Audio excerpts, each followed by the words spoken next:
If I could sum up my experience going to the Mets game on Friday night in one word, that word would be embarrassment.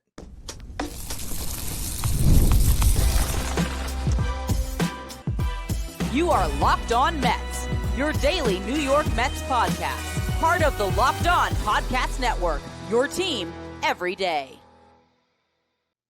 Hello to all you amazing Mets fans. You're watching Locked On Mets, part of the Locked On Podcast Network, your team every day. I'm your host, Ryan Finkelstein. I've been covering the New York Mets on this show since the 2019 season. It's the only podcast that covers the Mets 7 days a week throughout the regular season. If you want to find some of my written work, you do so over at justbaseball.com, where I work as the editor-in-chief. Now, I'm recording this show a little bit before 4 o'clock in the morning here, as I was at the game on Friday night, came home, couldn't bring myself to start recording right away, and I ended up sleeping for a little bit, and I just do not know what to say about the game I was at tonight.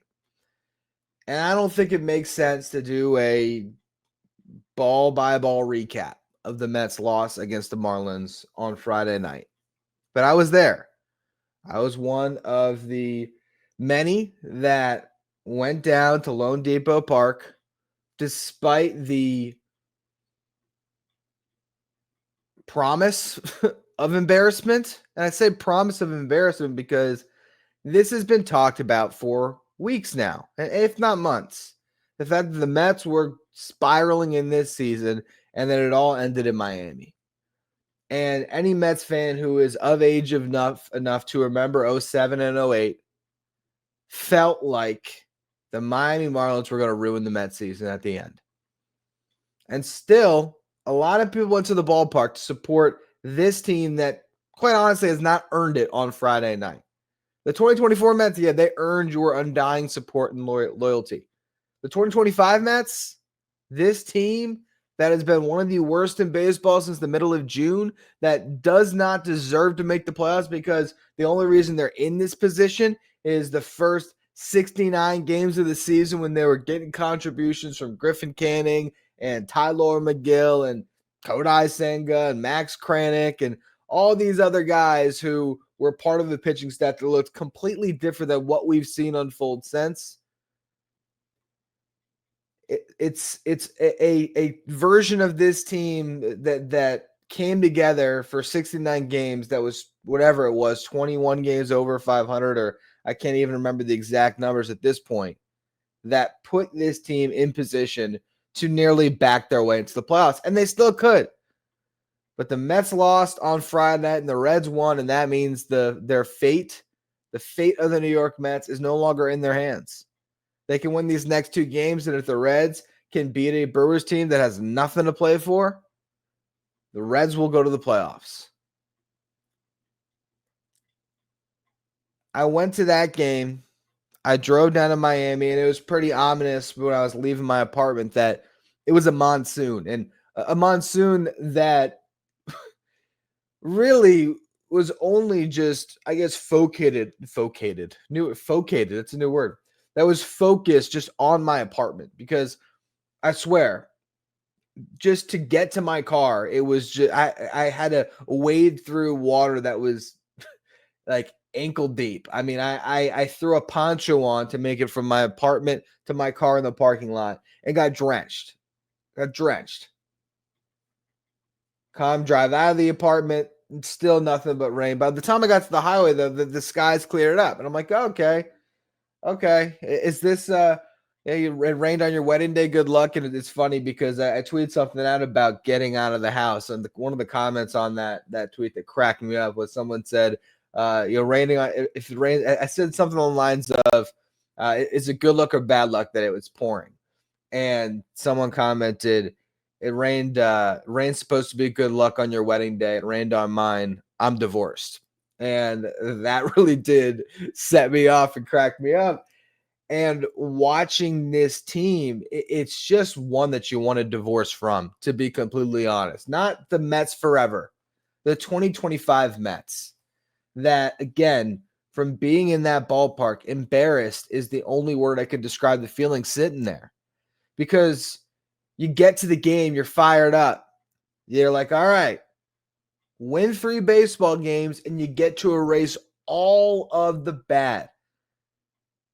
And you show up, and you got your doubts because it's the Marlins. You got your doubts because Sandy Alcantara looked like Terminator. He was standing at the top step of the dugout after 8 days rest going into this start, and I swear his shoulders just looked so fresh. He just looked like he was rejuvenated, like he had stepped off a massage table and all of his muscles were limber and loose, and he was just ready to torment the New York Mets. And I was legitimately scared of him. And the first thing that the Mets get is a leadoff homer from Francisco Lindor, who played an inspiring game. Francisco Lindor, Juan Soto, those 2 guys, they want to be in the playoffs. Pete Alonso, give him credit, he got an RBI hit. He wants to be in the playoffs. Everybody else on that field, I didn't see it. But Lindor gives you the home run. Juan Soto gets on base, steals second, scores on a base hit by Pete Alonso. You have a 2-0 lead before Brandon Sproat hits the mound, and you're thinking, all right, maybe the Mets can get to Sandy. But that was it. That was all Sandy would give up the rest of the game, and he got better and better and better as the night wore on, and he was reminding you of exactly what this current Mets team is missing. That level of a veteran ace. Noel McLean's great. But in these last couple of games leading into the playoffs, has he been able to step on the mound and do what Sandy Alcantara did against the Mets on Friday night? 7 strong innings, gives up 2 runs in the first, and then buckles down from there. And Brandon Sproat was not bad. He didn't give up a hit until, what was it, the 4th inning? Got through 4 innings without giving up a run. Goes out there for the 5th inning, and it all falls apart. One devastating, ugly, disgusting inning where a couple of base hits, all of a sudden you got runners at the corners, nobody out. A triple that just barely stayed fair down the right field line. Just placed perfectly where Juan Soto, who was shifted out towards left field more, had a long run to get there, and everybody scores but the hitter who gets on third base and puts himself in position to score with nobody out. Brandon Sproat gets a couple of ground balls. Pete Alonso makes the play on the first one. The second one, that was a rocket hit right at him. I thought they should have even walked Jacob Marcy in that spot. But regardless, ripped. Pete Alonso deflects it. Jeff McNeil fields it, throws to first. And it's 3-2 Marlins. And at that point in the game, when I was watching it with my buddy Arm Layton, who's co-founder over at Just Baseball, where I work, who is a Marlins fan. And I'm watching it with him, and I'm like, all right, that's fine. I'm like, because if Pete Alonso had fielded that ball cleanly and came home, I feared that he would airmail the throw. The run would be safe. The runner would be on, and it could be a more extended inning. So I thought, all right, let's get out of this. 3-2, not that bad. Get back in the dugout, you got to get a run. Not a big deal. And then Sproat gets up another base hit. I was a little surprised that he got the hook after that, after a little more than 60 pitches. They go to Gregory Soto to flip Xavier Edwards around, and then because you had a lefty on deck after that, Soto gives up a base hit. And this is after he just lets Augustin Ramirez, who's not the quickest of runners. He does have, after the 2 stolen bases, 16 steals in the season, but he just lets him take second base when he's staring right at him as a left-handed pitcher. Easily could have stepped off, gotten out of the inning, completely different ballgame. But nope. Just lackadaisical, bad baseball. Ronnie Mauricio doesn't cover third on a stolen base attempt. Mauricio in the game because Brett Beatty left with a back injury. Then you get the base hit allowed to Edwards. Then a hanger, it wasn't a hanger, fastball, right? I just knew it was put on a tee. Yeah, it was a sinker. Right down the middle for Connor Norby, who crushes it for a 2-run homer as I slumped in my seat after the game had gotten completely away from the Mets. And then you're sitting there, and all around the ballpark, what am I seeing from Mets fans? They're watching the Brewers. They're watching the Brewers Red game on their phone because we're just miserable, and we want this season to extend. So it's like, oh, can the Brewers do it for us? Can the Brewers get the job done? Because the Mets just can't. And everything about being at that game was so infuriating because not only was it just what was happening on the field, but it was the way that the Marlins are treating it, the people that work there, the fireworks after the game. Like the Marlins really are treating this as their World Series, their spoiler World Series. Could not be a better ending to a season outside of winning a World Series than getting the chance to spoil a season for the New York Mets. It's their dream. And I am watching 20 years of trauma unfold in front of my eyes, going back to 07 and 08, which you can't ignore. You can't ignore those demons, even if it has nothing to do with the guys that are on the field. As a fan, that's what you're feeling when you're sitting in that seat. That's what you're feeling when you are sitting in traffic outside Miami, wondering what's going to be. And so now this team's down to their final couple of breaths here. If they lose and the Reds win today, they are out. I want to talk about what's left of this season in a minute here, but I'm just frustrated and not looking forward to the fact that I'm supposed to be heading to that ballpark in less than 12 hours. Today's episode is brought to you by Game Time. Game Time is a place to go for last-minute tickets. I did not get my ticket for the Mets game tonight until I was sitting in the garage waiting to walk into the ballpark, pulled open the Game Time app, looked around the stadium, had some choices. Did I want to spend about $8 on a ticket in the 300 section up on the nosebleeds? Did I want to splurge on myself a little bit? I chose the latter. I got a seat that was 3 rows behind the Marlins dugout. Great view to watch Sandy Alcantara carve against the New York Mets after that first inning. And it was an experience being in the ballpark. I'll tell you that. If you want to go to a Mets game or any game, Game Time is the official ticketing partner of Locked On MLB, making it easy to browse the app for an exciting upcoming game. They have the best deals on last-minute tickets, and prices actually drop the closer you get to first pitch. And you can view your seat before you buy, so you know exactly what to expect when you arrive. You can buy tickets in a matter of seconds. Take the guesswork out of buying tickets with Game Time. Down the Game Time app. Create an account. Use the code LOCKEDONMLB for $20 off your first purchase. Terms apply. Again, create an account. Redeem the code LOCKEDONMLB. That's LOCKEDONMLB for $20 off. Download the Game Time app today. Last-minute tickets, lowest price, guaranteed. For watching on YouTube, do me a favor and hit that subscribe button. Help us get closer to our next goal of 15,000 subscribers. I would love to get there by the end of the season. I really do appreciate all of you who continue to subscribe. All right, so tonight or today, this afternoon, you got Clay Holmes going up against Yuri Perez, 4-10 start. Mets trying to extend their season at least one day, because if the Reds win and the Mets lose, it is over. And the Reds are going to play on Saturday night, a 7:15 start. So you're not going to have any indication of what's going to happen with the Reds when you're going into your game. You got to just handle your business and make sure that game 162 matters. If the Mets win and the Reds lose, all of a sudden you're going to be in control again. And then if you win on Sunday, you're in. The other thing that could happen here, Mets win, Reds win, goes down to a 162. Mets would have to win their final game of the season and get some help from the Brewers on the final day to make it to the playoffs. And so that's where you're at. You need the Brewers to win one of these next 2 games, and you have to win them both. That's basically the scenarios that are left for the Mets, outside of winning 1 and the Brewers handling business for you and winning 2. But you're really down to 2 teams. The Diamondbacks, I think, are technically not mathematically eliminated, but they lost again on Friday night, so they're 80-80. They do have the tiebreaker over the Mets. I don't believe they have the tiebreaker over the Reds. Regardless, they're pretty much on their last legs. I'm sure their tragic number is probably 1 at this point in time. If the Mets had won tonight, I think they would be out of it. So what do we expect from this final 2 games for the Mets? Can they make this push to still be popping champagne and have themselves a moment to celebrate?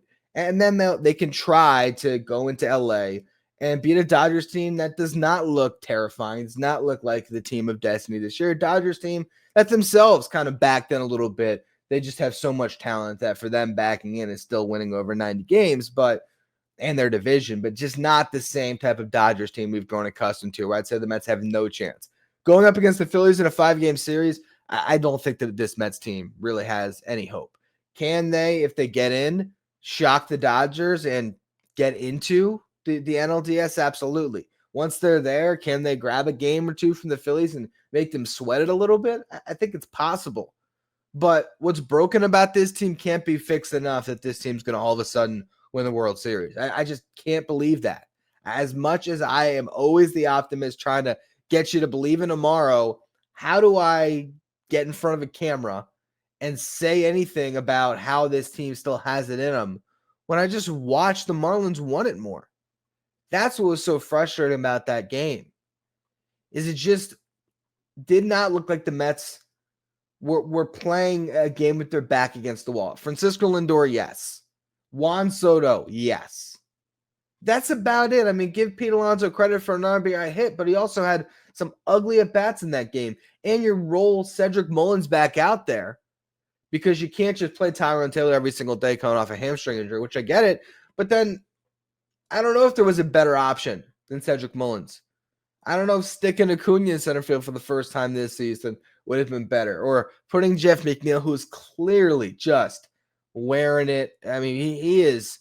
Those 2 months of playing center field have robbed Jeff McNeil of any semblance of being a quality player at this point. And yeah, he can still have a good game, but he looks tired. He looks every bit of 33 years old. He looks like he's ready for this season to be in. I'm not going to lie. It just doesn't look good.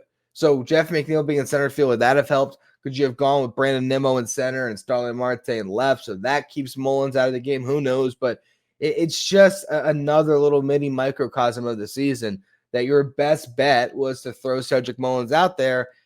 And that guy just mentally can't do it. He's just behind on everything. He's just in his head. And look, we talked about it a couple days ago. Curtis Granderson mentioned after that first game against the Cubs, where the Mets fell behind early, came back and won. He mentioned how it was a good thing for the Mets to be on the road for this final stretch, because when you're in front of Mets fans, you start to feel it. You start to press. And I know fans don't want to hear that. I want to say, we're here to support the team. How could we be a detriment to the team? How are you blaming us for the Mets' performance? It's not blaming fans. It's Curtis Granderson explaining the psyche of a ball club, a guy that's been there 4 years in a Mets uniform, a couple years with the Yankees before that, who knows what it feels like, knows the weight of a Mets jersey when you're going through something like this. And he says, once you start hearing those boos, you just play tight. And that's what it felt like. Just, again, a team trying not to lose, not doing everything they could to win. And you had an opportunity, too, where you load the bases for Mark Vientos, and you had a chance. And Vientos just has had a brutal season. And he pops up in that big spot. And so now you look at these last 2 games, and Clay Holmes is going to start today, and then who knows who's going to start tomorrow? Are they going to put David Peterson out there, who's been brutal? Are they going to put Sean Manaea out there, who's been brutal? You flip a coin. It's going to be all hands on deck if you get there, but you have to probably have an all hands on deck game today to get there. And Clay Holmes, I don't know if you can count him to pitch into the 6th inning. I think if you get 5 innings of 2-run ball from Clay Holmes today, you're feeling great. Now, can the Mets beat up on Yuri Perez? They've done it this year. Yuri Perez had one of the worst starts of his career against the Mets. I'd have to look. I mean, it could have been his worst start of his career. Now, looking at this season, he had 2 other starts where he gave up 5 or more runs. But in both of those outings, he got into the 4th inning at least. The Mets, at the end of August, they tagged Yuri Perez for 5 runs, and he exited after getting only 2 outs. So are they going to be able to do that, or are they going to get dominated by a guy who's 22 years old and still has great stuff and can absolutely turn it on first start and beat you? And a Marlins team that wants these games. They want to finish this season 80-82 just behind the Mets, and they want to be able to say, yeah, we were better than the Mets. You had the Marlins broadcast. I saw a clip where the Marlins broadcast was talking about how the Marlins are a better team than the New York Mets. And you got to wear that. because lately they have been. And head-to-head in these final two series, the Marlins have so far taken 4 of 5. And you start to count all the losses when you're this close to making the playoffs. You think about those 2 games against the Nationals last weekend. If you had won those games, your magic number right now is 1. 1 loss from the Reds or 1 victory would have gotten you in. You think about those 2 games against the Rangers where the Mets couldn't score. If they had gotten even one of those games, and even you go to their last series against the Reds, one of those games is different. You're in a completely different situation right now. But you lost the season series to the Reds, so they have the tiebreaker. And now being tied with the Reds with 2 left to play, it is out of your hands. And I'm going to be in the ballpark coming up here. And now, as I'm recording this, less than 12 hours. And I'm going to have to watch this Mets team one more time. Hopefully, put up a better fight to extend their season by a day. This team can still make the playoffs. My tune can get changed. I could be sitting here tomorrow, Nets win in hands, Reds loss in hand, and all of a sudden their magic number can be 1 and they could have control of their fate again. There's every chance that happens. But do I believe in the 2025 New York Mets? No. Am I excited to go to the ballpark this afternoon and do this all over again? No. Do I hope that the Mets can have a good day and I can go to the ballpark with my dad and watch a baseball game and enjoy it? Absolutely. But this has been a season to forget, but one that we never will. That's going to be all for this edition of Locked On Mets. 2 segments today. Got to cut it short after that because I just don't even know what to talk about for a final segment. Dylan Ross is coming up. How about that? That's good stuff. Dylan Ross is coming up, and I haven't even checked to see what the status is on Brett Beatty. So you know what? We'll actually do that. On the other side of the break, we will talk about Dylan Ross and Brett Beatty. Let me look this up real quick.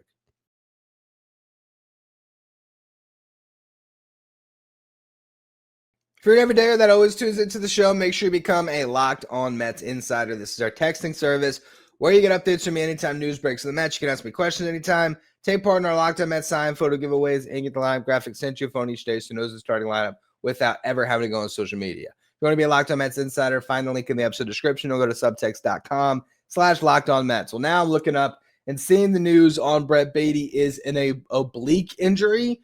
And an oblique injury, when you have 2 days left in the season, means it is season ending. I mean, it could be the most minor oblique in the world, and maybe Brett Beatty can avoid being out for his season. But when there's this little real estate left, it would require the Mets to make the playoffs. I would be shocked if Brett Beatty gets into a game with any form of an oblique injury. So now, who do you start? Are you going to play Mark Vientos with his defense at third, or are you going to play Ronnie Mauricio, who hasn't played?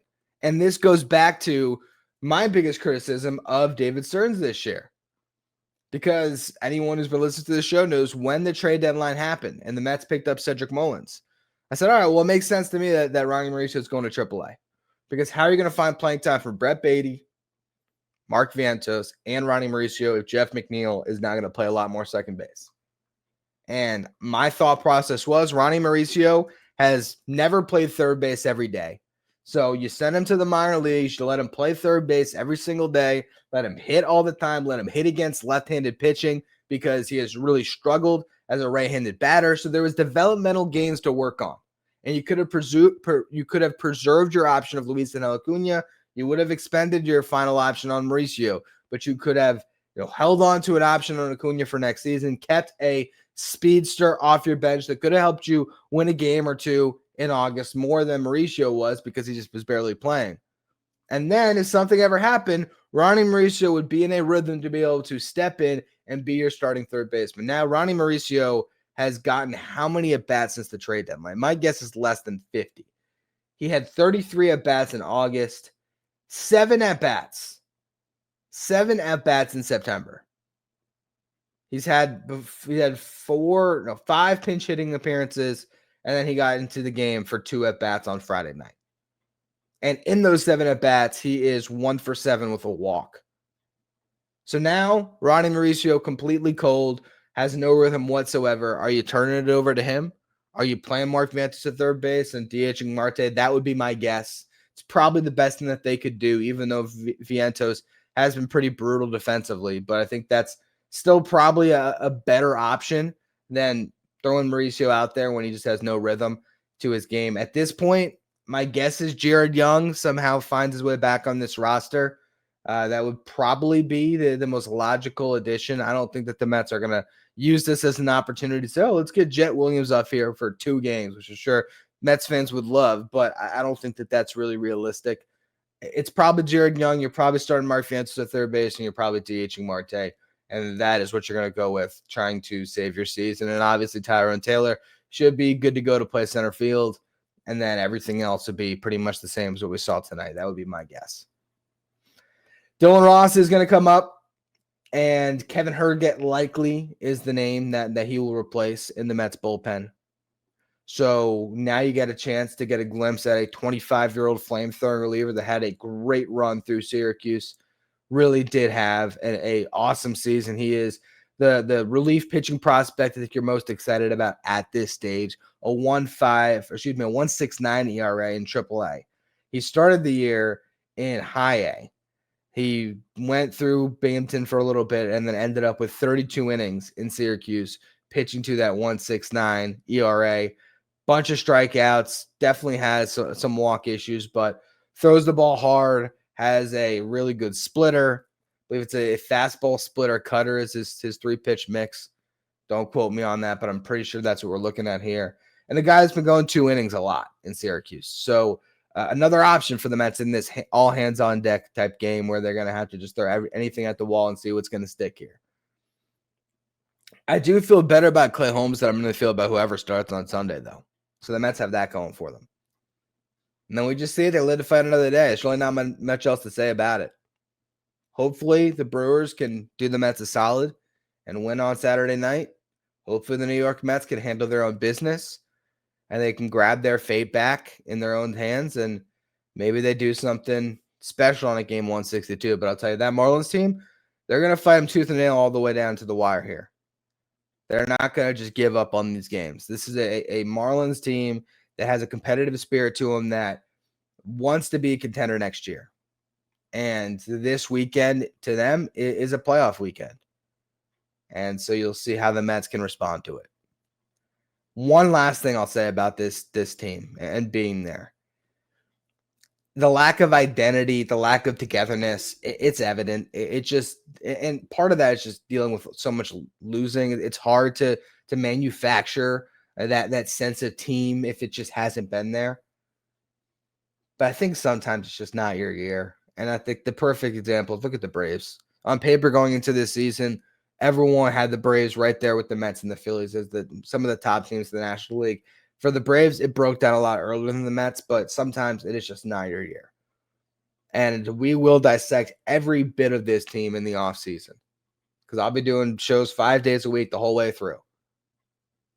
But I really just think sometimes you can make it as simple as it was not their year, and that's what it feels like for this Mets team. They just clearly didn't have enough starting pitching, and they did not put the right individuals into that room to create a collective that was pulling the rope together the same way that they were last year. And that lack of togetherness, the lack of quality starting pitching where Brandon Sproat is your second best arm, but you don't trust him past 60 some odd pitches. It's just a team that does not have what it takes to go on a deep run, other than the fact that baseball is completely random. So hopefully they make me eat all of these words, and when there is more season left. Apologies for a depressing episode of Locked On Mets, but hard to do anything else with this team. That's going to be all for the show. Appreciate you for tuning in. Make sure you follow, rate, and review wherever you get your podcast. If you want to be a Locked On Mets insider, be part of our texting service, you go to subtext.com/LockedOnMets. Thank you for making Locked On Mets your first listener, your first watch every day. Now for your second watch, check out Locked On MLB Game Net, the show that'll take you through all the action, Major League Baseball, with insight from our local experts and league-wide experts that'll take you through all the games. You can find Locked On MLB Game Night on the Locked On MLB YouTube channel, as well as the Locked On MLB podcast feed.